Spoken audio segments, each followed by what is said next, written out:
Hey everybody, welcome to Ivancast podcast. You're listening to Ivancast podcast. Welcome to Ivancast podcast. Welcome to the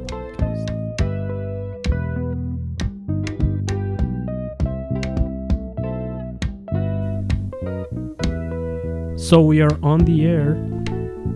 Today is a very special day. One of my dreams is about to become true. My guest is the one and only Kylie Auldist. Yes, ladies and gentlemen, the queen of funk and soul from Australia. I would also say the disco queen from Australia. She's the soulful voice behind the summer hit This Girl. The music video for this song went viral on the internet and has hundreds of millions of views on YouTube. I'm talking about the remix of this song. She's also well known for being the vocalist of funk masters from Australia, the Bamboos, and Cooking on Three Burners. Described at the music magazine as Melbourne's High Priestess of Soul, I am so honored to have her on my little independent podcast, produced and recorded by myself in my country, Ecuador, in South America. That's the place where I was born. Kylie, thank you so much for accepting my humble invitation. I'm a big fan of your music, and I am so happy to have the opportunity to talk to you. Thank you for being on the podcast.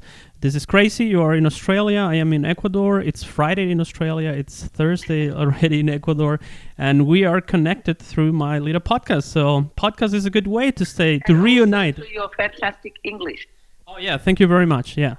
I hope you can understand my English, my accent. What language do you guys speak? Spanish is my mother tongue, and I also speak German and, of course, English too. See how clever you are? In Australia, we struggle to speak English. So I think that's amazing. You're all very talented and clever, and the fact that you can speak such great English helps us to reach out to you guys, because, I can't speak Spanish. I'm so sorry. Yeah, don't worry. I used to listen to your album Made of Stone, Up and Down, back in 2009 when I lived in Germany. It was sort of my company many winter days when I lived over there. And Ship Inside a Bottle is a song that still brings me back to that time and still brings so many memories and emotions to me. So it's a very special episode for me, Kylie. So thank you very much. I really appreciate it. I appreciate your music. Thank you for your music. Thank you. That's so amazing for me to know that, just in this, we feel that we're very isolated here in Australia. And then for people in South America, where I've never been to South America, and for you to be listening to my music, that's just it's so special. Thank you. Yeah, absolutely. I am a musician myself, and the drummer of my band in Germany, and I will spend hours and hours in front of the computer digging in the digital craves, I like to say, iTunes and so on. Back in the day in 2009, and when we were discovering all these great bands from Australia, the Bamboos, Cooking on Three Burners. Wow, we couldn't get enough of it. It was so good. We were really two wide-eyed guys in Germany, also playing funk, and we went to one of your concerts actually in Berlin. I think it was in 2010, maybe. Wow, where was that at? Bohannon? Yeah, Bohannon Club, of course, yes. I was there, Kylie. I have a couple of pictures. Awesome. Yeah. Oh, how fantastic. I've got the poster up in my house. Yeah. Really? Wow. Yeah, wow, yes, Bohannon Club. Oh, I'm going to send you a picture of that when we finish. Yeah, I also have a couple of pictures. I will send you them too. It was a really cool concert. And I know Kai, the drummer of my band, is going to listen to this episode, so he's going to be happy to hear you, because we were really into the funk and soul music at that time. We were really into the groove. Yeah, fantastic. Thank you so much. That was so much fun, that gig. I loved it. Absolutely. And there was lots of people there, and Lady Six was there from New Zealand. He's a rapper. Yeah. And that was so fun. I remember one person saying to me at that gig, "Oh, you sound just like the record." And I was like, "Well, it's me." Yeah, so let's put apart for a minute all the viruses and diseases for a moment. Let's try to have a good time. This podcast is intended to bring some happiness, some hope out there in this tough, kind of stressful times we're living in. Yeah, I mean, it's amazing that the whole world is going through this at the same time. It's really the first time in our lives. We've never had in our generation any bad times. Yeah, absolutely, yeah. Australia is a very big country, and we have a lot of different states, and they all have their own premiers, and all those premiers are now closing the borders and giving people fines of $1,000 to leave the house. Yeah. Do you feel prepared for this pandemic? Are you, I don't know, kind of afraid? Do you have some fear or sadness? I don't know what is the best description for this situation worldwide right now. Well, I do feel sad that my family lives in another state, and so I'm cut off from them. And all my gigs have been cancelled, like every single thing for the rest of the year. There's been some fantastic gigs that we were about to do, and now they've been cancelled. So that's devastating. But realistically, it's and a lot of musicians here survive just by music alone. So hopefully people can still live somehow. Hopefully they'll just close down all the bills. Like if we don't have to pay rent, if we don't have to pay huge bills, then hopefully we can all get through this without people starting to get desperate. Yeah. That's what I was thinking today. Like, how are musicians, artists, and many other people handling this whole situation during this COVID-19 pandemic? Well, as usual, musicians are the first ones to come out and try to help others. There's always people doing gigs. We've recently lived through bushfires here, and so all the musicians came out and made money for everybody. And so I think, we're all very. I see that people are quite positive. We have music in our lives which makes us happier, and everybody's making little concerts online. Also, I'm learning the bass. We're all doing little things at home that we never had time to do before. But I think, people will be sad and people will be desperate because, I mean, I haven't sang now for a few weeks, and it feels like, I need to, and it makes me happy. And I don't know how other people cope without music in their life because it really does fix my life. Yeah, absolutely. I totally agree. I think things are going to change, maybe, but I think for the better. I think we can also do great things out of these situations. Yeah. So, Kylie, how did it all start with singing and performing? Was it something you always wanted to do since you were a little girl? Were your parents always supportive? How did it all start? Absolutely. Well, I live in the middle of the outback Australia, up north of Broken Hill. Mm-hmm. If you look on the map, it's 70 miles north of Broken Hill we were, so very much in the red dirt up there. And my father used to play the guitar and also sing, and he and my mum would have parties with people, and they'd play their records, and I would listen to their records and sing all the time. So I always sang, and I had no television, so that's all I did was sing. And then as I got older, I just didn't realize that everybody else didn't sing as much as I did. So I used to sing in the pubs with my grandmother, and I was with my grandfather. With my father. Uh-huh. My grandmother told me that I should sing and share my voice because it was a gift. Yeah. And so I didn't realize that it was so, but I was shy. You see, I was shy to sing in front of people, but then she said I have to because it's like not everybody can do that, so you have to. And I was like, oh, okay. Yeah. And then it was just like it just followed on from there. It was I came from the country. My dad and I used to play in the pubs in the country town I was from. Yeah.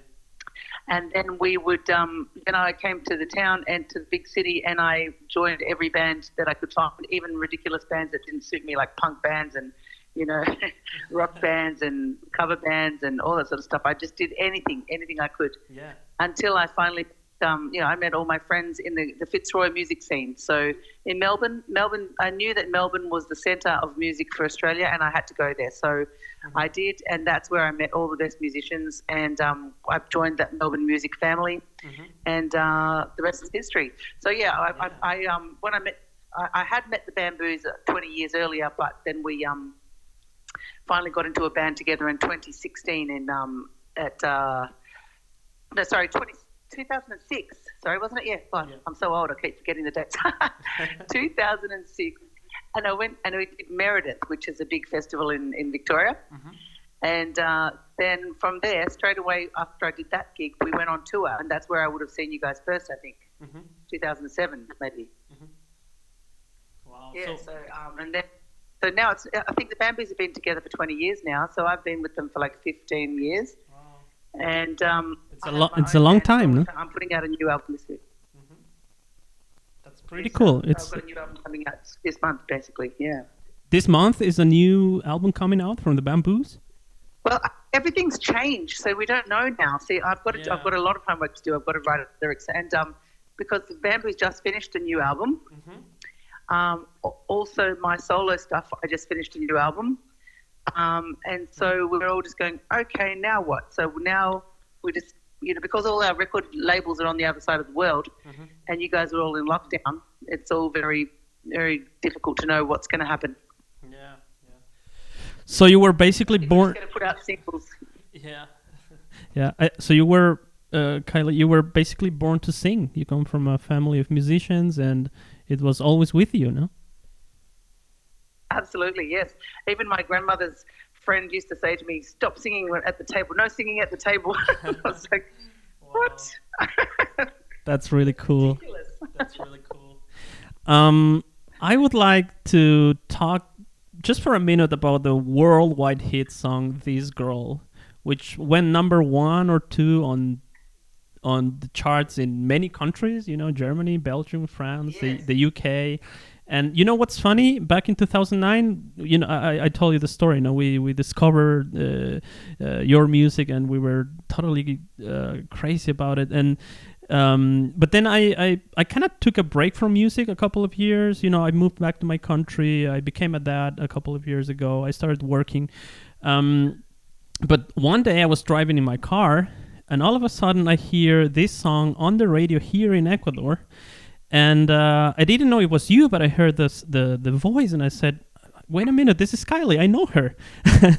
that was so crazy, Can you tell me? You can recognize my voice. Yeah, and it was so crazy. After so many years, then in Ecuador on the radio, it was Kylie again. And how does it feel? The only thing I want to know is, how does it feel to have that song out there? I think it went viral on TikTok. It has over 300 million views on YouTube, over 1 billion streams. So how does it feel to have that many people? It's had 1 billion, over 1 billion. Yeah, exactly. So how? Over 1 billion streams. So what is that for a feeling to have that many people out there around the world listening and dancing to your music, to your voice? It's quite strange, but you know what the good thing is, because they never put my face or my name to it. Okay. And so, which was kind of bad at the start, because it probably did lose me a lot of money and a lot of opportunity, because they didn't tell anyone who it was. It's a French DJ, right? The one who made this remix. Yeah, cool. Mentioned my name, so it was I thought that was a bit rude. Yeah. And he's never spoken to me. Really? And no, never. It's very rude. Wow. Yeah, even the singers that he got to sing on it, they even reached out to me and said hello to me, which is lovely. So he used to get able to sing at the gigs over top of me. Anyway, but for me, it's kind of like, I remember a friend saying to me, Kylie, everybody in the world who's famous of your age now had a hit in the 80s or the 90s, and now they have to sing it all the time. Every time they go anywhere, they can't move on. They have to sing that song because everybody wants that song. Yeah. She said, but you're current. You can just do whatever you want, because you can, And I said, oh, thanks a lot. You're trying to say that no one ever wants to listen to me and no one cares what I do, because I never had a hit, Yeah. And she was like, oh, okay, which is basically true, because I never had a hit of my own. Yeah. And so for me, but now the good thing is that I can get the work from doing from DJs, or from I get enough, and I get money from the neighbouring rights. But I don't have to, like, whenever I sing this song in public, people think I'm singing a cover. You're doing the cover. They think I'm doing a cover because they don't believe it's me. They're like, no, that couldn't be you. That's not you. I'm like, it's me. Yeah. But they're like, no, you're singing a cover. So nobody believes it's me. So I can just get away with it. It doesn't even matter. Yeah, I can imagine that. I think it's a little bit like what happened with the soul and funk from the 60s and 70s, that hip hop the hip hop musicians in the 80s took some of the tracks and made loops out of it, you know. It's maybe what is happening now with the DJs, right? Yeah. Now they are hearing Which is to the good for Evelyn Champagne King. yeah. Because, some of them are making comebacks, which is good. And that's kind of cool. I can maybe make a comeback one day, Yeah. I don't mind it. And as I said, it's good for me because I've never been that ambitious anyway. Yeah. Like, I just love music. And it's just been lucky for me to have this happen to me because it means that I get money. Mm-hmm. But after spending 20 years doing music for no money, it's been very, very, very helpful to my life. Yeah, so that's what I think. I think that... and it does... Yeah. Yeah, and it feels nice. It feels nice that, my kids know and my friends know and, that my kids... Like one time I said to my son, do you know what? Some people don't think that I'm just here with you cooking your dinner and vacuuming. They think that I'm cool. They think I'm in Ibiza doing gigs and stuff. He goes, Mum, nobody thinks you're cool. Yeah, I think that's exactly what's happening right now. Like these very young DJs, because most of them are like in their 20s. So they are kind of discovering these bands from the 2000s that were really cool, like the Bamboos, Breakcastra and other bands. And they are making now remixes. No? Yeah. Which is awesome. Yeah, that's awesome. Absolutely. Good on them. Thank you to them. Yeah. Thank you to them. Yeah. And people in Ecuador are also listening to that song. I'd love to come there one day. Yeah, that will be awesome. So, Kylie, as I mentioned before, I kind of took a break from music for a couple of years. So maybe let's concentrate in the period between 2012 and 2019. You have recorded a total of 4 solo albums, right? Yeah. Yeah, Just Say It and Made of Stone. I love those. They belong to my collection of all-time favorites. But what about the 2 others, Still Life and from 2012? Yeah, and Family Tree. So Still Life, I listened to the album the other day, and I think it still goes like in the same funky R&B soul direction as the other 2. But Family Tree, Kylie, my daughter and we started dancing like we were on a New York club from the 80s. All I wanted to have at that moment was like a Lamborghini Countach and listen to your album. It was so good. It was really amazing. So I can hear, disco and synthesizers, boogie and house there. So what was happening in your life at that time when you recorded Family Tree? How was the creative process? What happened? Yeah, the creative process was that I grew up and I just said, enough now. I had enough. I did enough soul. Yeah. And also I was breaking out on my own, doing my own music. And I have the Bamboos. I write with the Bamboos. I sing with the Bamboos. Yeah. I have that for my soul outlet. I love my soul. I love it, but I can't do it all the time. I love my 80s Prince and Madonna, all that sort of, like, I love, the boogie and the disco. Yeah. And I just wanted to break out and do my own sort of music. And I was like, okay, I don't care anymore. I don't want to try and make it famous or anything like that. I just want to do music that I enjoy. Yeah. And so we invited along my friend Graham Pogson, who is the drummer from the Bamboos, and he is also the drummer in my band. He also has his own band called GL. Okay. And he is a fabulous, very, very clever and talented boy who can play most instruments. Cool. He's a wealth of knowledge on everything that is boogie, right? Yeah. He played with Evelyn Champagne King when she came to Australia. Like, he's a gun. Yeah. And so he came in and he helped to write that new album with me. And then I've got him also,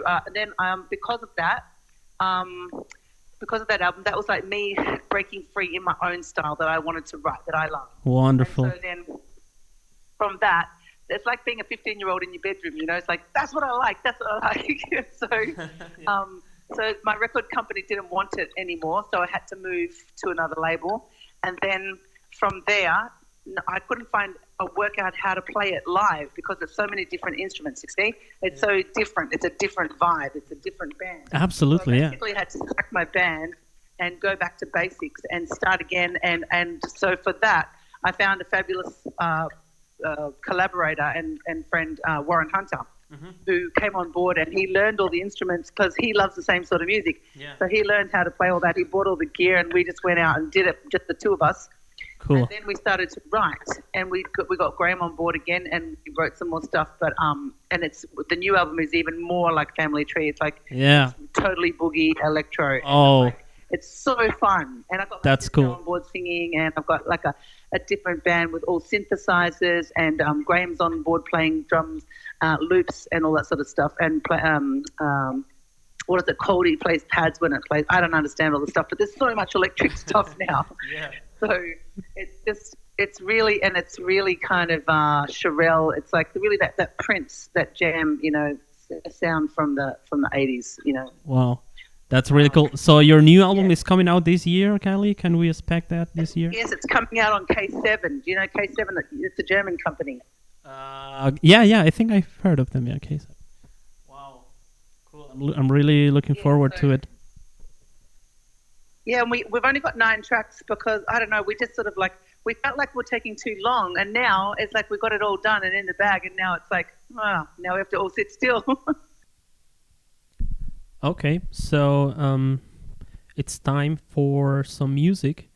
We are going to listen to one of your songs from your last album, Family Tree, Sensational. And this song is sensational.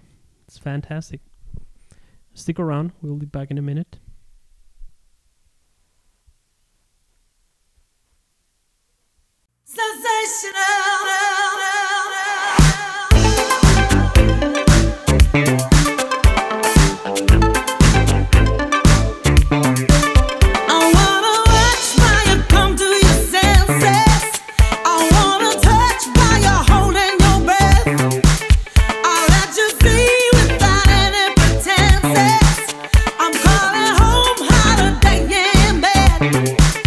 Come on and slide into place like you know it.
Kylie, do you have a home studio too, or how do you write your songs? Do you do it the old-fashioned way with a pen and notebook, or do you use your laptop or something like that? Pencil.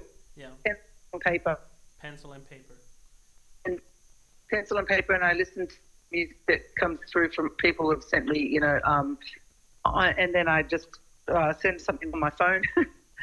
Then I've got some friends who've got studios, and then I go and they give me a very, very cheap rate to go and put my stuff together in the studio one time. Yeah. And send it over. Yeah. Yeah, people have been very kind to me. But yeah, the music. I mean, most people do. Most musicians do get themselves a studio together at some stage. I don't even know how to use my computer to tell the truth. So. Yeah. Don't know how Cool. to get much use out of a studio. So we were talking a little bit about the funk and soul scene these days. It's not the same as it was 10, 15 years ago. Things have changed. I think that 2000s, there was a strong funk and soul comeback or revival because of maybe Amy Winehouse and Sharon Jones. But where are we now, in your opinion, Kylie, from your experience? What is the direction funk and soul is taking, or what do you think are the challenges for new people who love funk music and are making music? I feel like it's gone underground again. Yeah. But a lot of the kids are very, very, very clever musicians now. They've gone more into that sort of. They've gone back to what we called acid jazz. I think when my friends used to always go, "Oh my God, am I in a lift right now?" But, it's just, kids showing how clever they are, music for clever people. But that is kind of, that's a kickback to all the stupid music that's out there from morons, which is, all this computer-made, boring, music, which all has the same beat, like most of my 15 years to the music that has all the same beat and all the same sounds. Everybody sings the same, everybody sounds the same. It's all like McDonald's music. So yeah. I think it's music for money. So I'm hoping that that this whole thing will change the world again, and because everything's just getting too bland. I think I don't think I'm that impressed with the new music, but then it just makes me feel old if I say that. Yeah. I'm impressed by how clever the young are, but I mostly move in the world of musos, so I see the really clever stuff.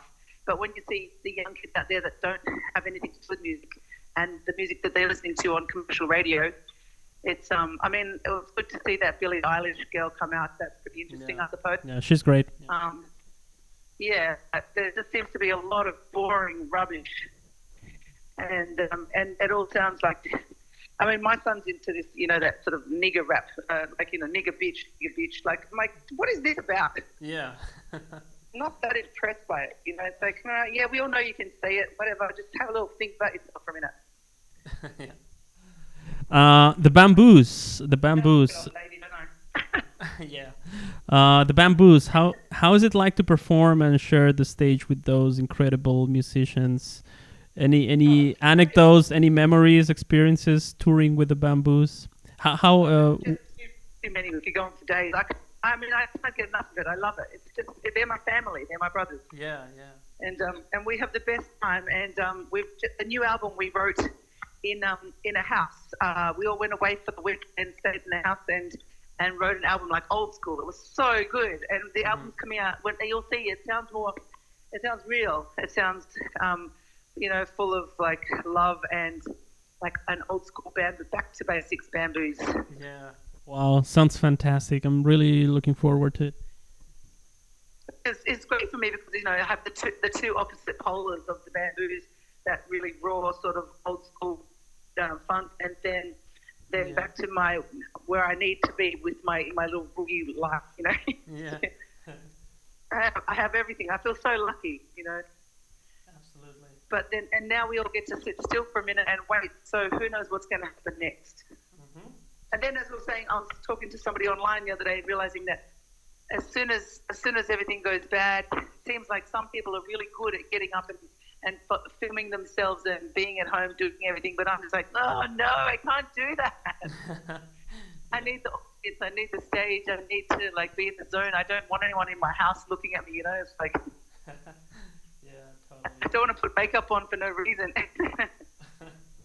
Yeah, but Kylie, I mean, I don't want to sound pessimist or talk about a doomsday scenario or something like that. But what will happen with the world of music after COVID-19? You know, if we won't be able to go to concerts, festivals, and have to constantly avoid contact with other human beings, how is the music industry going to evolve in this scenario? Have you? I don't know if you have any thoughts or ideas. The future of the music in general. Well, I mean, the future of the music industry, it changed as soon as everybody stopped paying for music anyway. Yeah. I mean, you know, everything's on Spotify. Everything. I went to a friend's house party the other day. I mean, they're not musos. They had on Spotify, and it wasn't premium. They had ads playing. Yeah. And, you know, I think that everything, we all knew it was going to change anyway. But the only way we were making any money was by leaving our houses. Mm-hmm. So I guess that has to change. We have to work out how to do things online. I mean, as I said, I've been collaborating with musicians online on the computer. You know, we send stuff back and forth, and then it's really only music that's released and put onto the airwaves that makes us any money. Yeah. So, you know, we all have to start writing more and performing less, I guess, unless we work out some way to make money out of performing online. Virtual concerts, 3D concerts, something like that. I can think of, right? But yes, I guess I mean like the symphony orchestras are doing that. Yeah. Augmented reality concerts or something like that. Yeah, I guess I mean everybody's bored. We all want something to watch, don't we? Yeah. So everybody, I'm sure, you know. Yeah. But I'm not sure anybody will have any money. Okay. Nobody's going to work. Yeah, sure. Kylie, I would like. Do you want to add? Are you still playing music?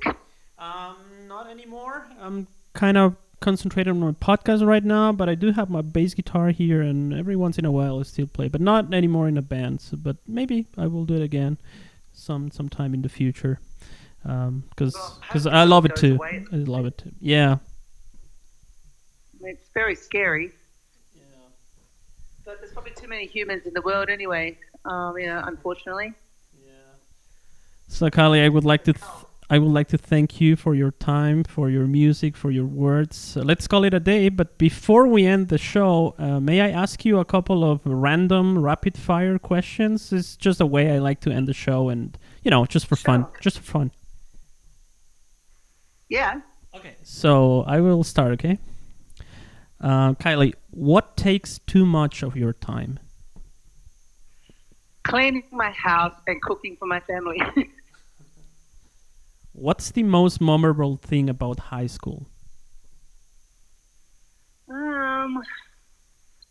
My friends. Did you have a childhood comfort object or maybe an imaginary friend? No. I had outdoor living to the extreme. I lived out in the middle of nowhere and I didn't have a television, so I just went outside and built cubby houses in the creek bed with my brothers. What do you drink when you go to a bar? Mostly beer, but sometimes wine. It depends on how much money I have. Are you a superstitious person? Sorry? Are you a superstitious person? I try not to be, but a little bit. What's your favorite? I don't walk under ladders. Okay. What's your favorite smell? Smell? Yeah, like maybe coffee or something like that. The way Sorry? coffee smells. Yeah. Oh, frangipani trees. Do you like to talk about Summer. Okay. Next question. Do you like to talk about politics? No, because I'm not very knowledgeable and I don't like to criticize people in jobs that would be extremely hard to do. What do you do to pass time, for example, on a long flight? I watch movies. I mostly learn my lyrics for the gig that I'm going to. I drink and I read books. Do you have any phobias? Spiders. Is there something that keeps you up at night? Nothing can keep me up at night because I can sleep for Australia. Wow, that's cool. Is there a quote that always stick with you? Is there what? A quote. Like a word or phrase. Well, I can tell you something from my father. My father who passed away 4 years ago. He told me that when you think everything's so bad and you can't handle it anymore, just remember you get used to anything. Wonderful. Thank you, Kylie, so much. That's it for today. I really, really appreciate your support and thank you for loving the music. I'm so like rapt. Yeah, Ship Inside a Bottle is one of my all-time favorites. I don't know why. It's just I get emotional every time I hear that song.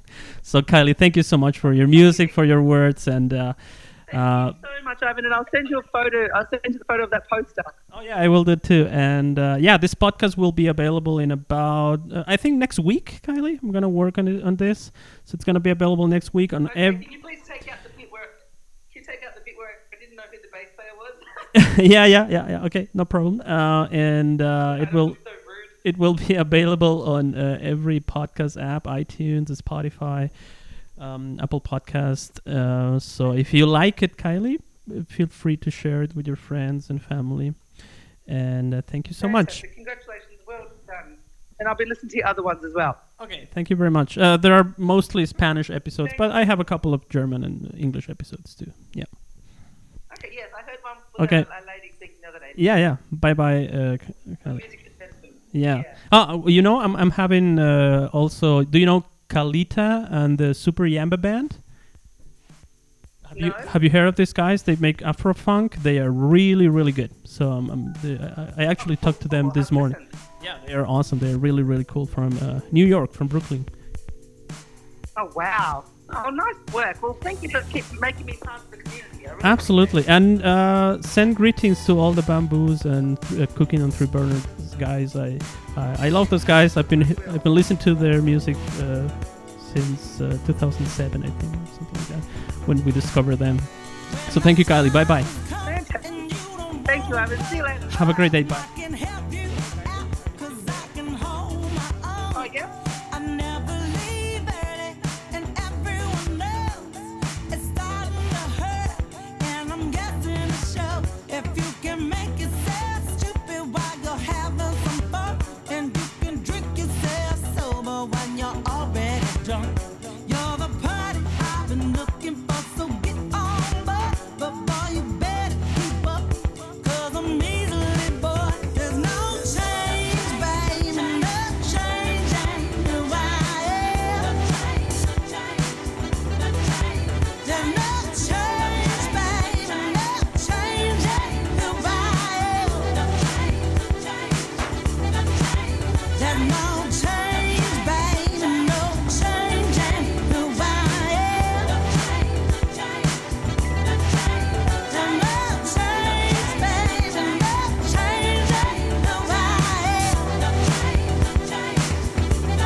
won't change.